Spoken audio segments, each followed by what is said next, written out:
नमस्कार, स्वागत है आपका हमारे न्यूज चैनल पर। मैं हूं आपके साथ शिवम और आप देख रहे हैं धर्मा न्यूज। आपके सामने एक ऐसा मुद्दा लेकर आया हूं जिसे सुनकर आपको गुस्सा आएगा या हंसी, मुझे पता नहीं, लेकिन आएगा जरूर। क्योंकि हमारे देश में एक खबर बहुत जोरों शोरों से चल रही है, जिसको हम भारत जोड़ो अभियान भी कह सकते हैं। अब इसकी कमान किसने संभाली है तो आपको बता दें कि इसके मेन पुरुष हमारे राहुल भैया हैं, जो कि एक पार्टी चलाते हैं, कांग्रेस।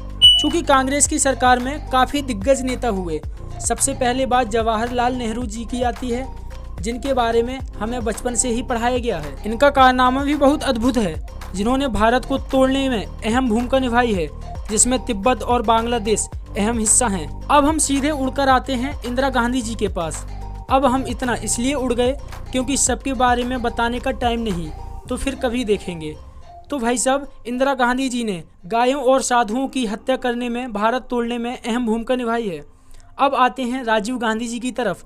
तो भैया ये तो पुरुष थे ही नहीं, ये तो खैर छोड़िए, मुद्दे की बात करते हैं। इन्होंने भारतीय संपत्ति पर सबका हक दिलवा दिया, जबकि बाबा साहब अम्बेडकर जी ने भारतीय संपत्ति का असली हकदार हिंदुओं को बनाया था। तो इन्होंने भी देश तोड़ने का पूरा योगदान दिया है। लेकिन अपने पूर्वजों के सभी पापों को धुलने के लिए, टूटे हुए भारत को पुनः जोड़ने के लिए राहुल गांधी जी ने ये भार अपने सर पर ले लिया है और निकल पड़े हैं। चूँकि निकलने से पहले उन्होंने बहुत अच्छे मुद्दे को उठाया है। चूँकि राहुल गांधी बहुत अच्छे विचारक और साथ में बहुत ही अच्छे मुद्दावादी भी हैं, तो उन्होंने बताया कि आरएसएस और बजरंग दल और हिंदू संगठनों ने मिलकर देश में नफरत फैलाई है और बीजेपी पर निशाना साधते हुए कहा कि हम यह यात्रा करके बीजेपी के द्वारा फैलाई गई नफरत, महंगाई और बेरोजगारी से छुटकारा पा सकते हैं। सच में महान हैं आप सर। लगता है देश को सच में ही हमारे राहुल भैया ही जोड़ देंगे। अब आते हैं मेन मुद्दे पर। तो आपको बता दें कि राहुल गांधी और उनके बड़े बड़े नेता इस यात्रा में हिस्सेदार हैं और उन्होंने 3570 किलोमीटर की यात्रा करने का विचार बनाया है। कांग्रेस ने यह यात्रा कन्याकुमारी से शुरू की, जिससे एक मीम्स भी बहुत वायरल हुआ, जिसमें कहा गया कि कांग्रेस अब बिल्कुल नीचे जा चुकी है, जिससे राहुल गांधी ने कन्याकुमारी से यात्रा शुरू करके यह साबित कर दिया है। अब राहुल जी अपनी यात्रा में मन मस्तमगन थे, काफ़ी चर्चे में थे। हर किसी को पता था कि भारत जोड़ो अभियान बहुत ही अच्छा है, इससे भारत जुड़ेगा, ऐसा मैं भी कह रहा था।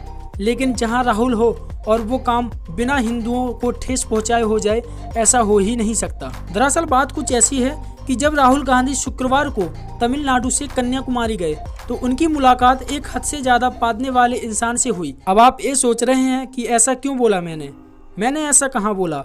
उसके नाम के आगे खुद लगा हुआ है पादरी। तो जो ये इंसान है, इंसान तो नहीं बोल सकते, लेकिन बोलना पड़ रहा है, वरना सेकुलरिज्म खतरे में आ जाएगा। तो भैया राहुल गांधी को तो खुजली है ही ज्यादा जानने की।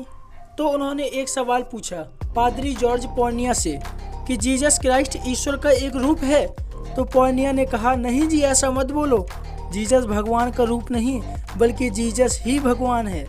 तो राहुल गांधी बोले, ओ माय गॉड, मतलब मुझे वाकई में ईसाई धर्म का होना चाहिए था। और सबसे बड़ी बात, राहुल गांधी जी जो कि एक ब्राह्मण हैं,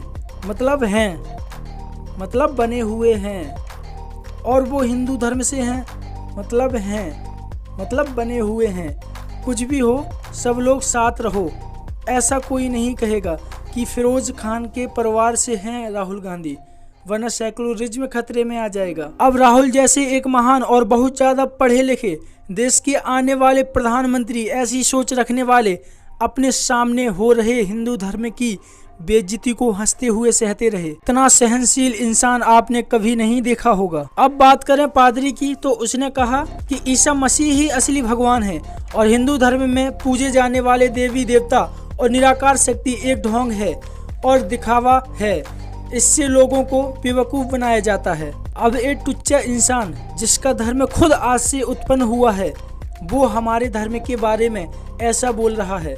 बेटा जॉर्ज पॉर्निया, तेरे धर्म की तो कुंडली भी हमारे पंडितों के पास है, कब कौन सा ग्रहण लगा दे तूने सोची भी ना होगी। तो दोस्तों, मैं आपको बता दूं कि इस पॉर्निया के भगवान का जन्म 6 ईसा पूर्व पहले हुआ था। कह सकते हैं आज से 1500 साल पहले। बेटा जी, पहले उत्पत्ति देख लो और आगे से ऐसा ना हो, ध्यान रहे। अब बात करते हैं राहुल जी के रिएक्शन की, तो वो क्या रहा होगा आप सभी जानते हैं। अब इस पादरी पर आ रहा है मुझे गुस्सा, तो आज हम इतनी ही बात करेंगे। इस वीडियो को ज़्यादा से ज़्यादा फैला दो जिससे सभी देशवासियों को पता चल सके कि राहुल देश जोड़ने की बजाय तोड़ने निकले हैं अपने पूर्वजों की तरह। तो बस दोस्तों, बस आज के लिए इतना ही।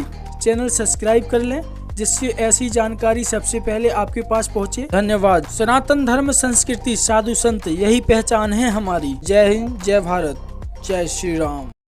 बीजेपी प्रवक्ता शहजाद पूनावाला ने राहुल की भारत जोड़ो यात्रा को नफरत जोड़ो यात्रा बताया। वहीं कांग्रेस नेता जयराम रमेश ने इस पर पलटवार किया। The BJP is very rattled by it and is trying to spread all sorts of stories on the social media because they see the reaction that people are giving to the Bharat Jodo Yatra.